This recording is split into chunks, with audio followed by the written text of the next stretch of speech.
Mindset change करो और अभी भी बहुत समय है। जेई मेन में 100% क्वेश्चन वहां से आएगा। जेई नीट में सॉरी मतलब नीट में तुम्हारा पेपर कितना भी टफ हो 40 क्वेश्चन वही से आएगा। अब और जेई एडवांस में भी तुम्हारा 60-70% वहां से है। NEET is not a game of physics chemistry biology. NEET is not a game of physics chemistry biology. NEET is a game of mindset and. अच्छा, आपको ईमानदारी से मैं बताऊं, जितना मैंने क्लास में पढ़ा दिया ना, उसको अगर तुम समेट लोगे ना, उसका 80% भी समझ लोगे ना, 80% समेट लिया तुमने, अगर हर सवाल को रिवीजन करने की जरूरत नहीं होती कंसेप्ट को। अगर तुम 100% कंसेप्ट और 70% सवाल को अगर तुम कवर अप कर लिए ना, तुम्हारा काम जेई मेन में 100% क्वेश्चन वहां से आएगा। जेई नीट में सॉरी मतलब नीट में तुम्हारा पेपर कितना भी टफ हो 40 क्वेश्चन वही से आएगा। अब कहां से आ जाएगा क्वेश्चन? कितना भी टफ 40 से 42 क्वेश्चन वही से आएगा। इजी हो तो 45 आ जाएंगे। ठीक है। और जेई एडवांस में भी तुम्हारा 60-70% वहां से जितना तुमको पढ़ा दिया। तुमने खुद जेई एडवांस के पीवाईक्यू करे हैं, तुमने खुद करे हैं, असाइनमेंट में करे हैं, क्लास में करे हैं। ठीक है। चलो, तो तुमसे क्या शिकायत थी वो बता देता हूं। तुमसे ये शिकायत थी, कुछ बच्चे ये सोचते रहते कि सर ये हुआ कैसे यार, 1 वेबर बराबर 10 का पावर 8 मैक्सवेल कैसे आया, लेकिन कोई भी ये स्टेप किया नहीं। ये शिकायत है।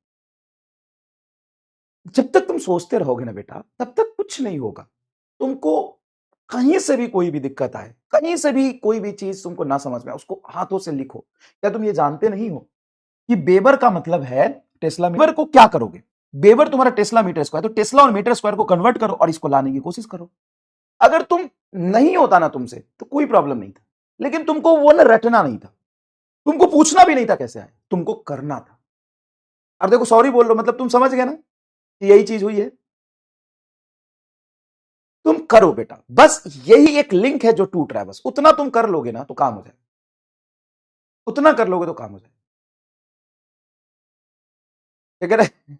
और देखो, अगर तुम नीट की तैयारी करने आओ, पढ़ने आए हो तो खुश होके पढ़ो। अगर परेशान होके पढ़ोगे, बोझ लेके करोगे तो नहीं होगा। क्या मैं तुमको क्लास में पढ़ाता हूं तो तुम ये देखिए हो कि मैं क्लास में ऐसे पढ़ा रहा हूं कि मुझे बस टाइम खत्म करना है, या क्लास में मैं ऐसे पढ़ा रहा हूं कि ठीक है इतना मेरा काम मिला, इसको पढ़ा के मुझे जल्दी निकलना है। क्या मैं क्लास में पढ़ाता हूं तो मैंने आज तक घड़ी देखी? तुमने नोटिस किया है? लगभग पता नहीं कितने क्लासेस हो गए, क्या मैंने मेरा नजर घड़ी पे कभी गया?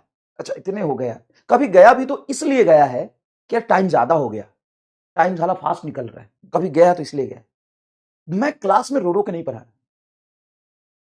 लेकिन अगर तुम रो रो के क्लास कर रहे हो, किसी तरीके से खत्म करने के व्यू से कर रहे हो कि करना ही पड़ेगा, तो दिक्कत तुमको हो जाएगा।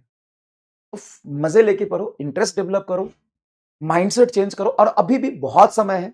तुम यहां से बस 2-3 एटीट्यूड में डिफरेंस लाओगे ना, तुम्हारा काम हो जाएगा, तुम्हारा काम हो जाएगा। मैं कभी भी पढ़ाने आता हूं, मैं तुमको अगर 1 घंटे 45 मिनट का लेक्चर देता तो शायद आप ज्यादा खुश रहते, लेकिन आपकी जो तैयारी 1 घंटे 45 मिनट में होती है और 2.5 घंटे में होती है, उसमें फर्क है। मैं टाइम नहीं देखता कभी, टाइम कब निकल जाता है हमें पता ही नहीं चलता कभी। समझ में आया? तो एटीट्यूड में थोड़ा सा चेंज लाओ। काम कर रहे हो तो ऐसे मत करो कि उसको करना पड़ रहा है, काम करो तो ऐसे करो कि मेरे से बेहतर कोई नहीं करे। समझ में आया? NEET is not a game of physics chemistry biology. NEET is not a game of physics chemistry biology. NEET is a game of mindset and psychology. बहुत बढ़िया हो गया यार।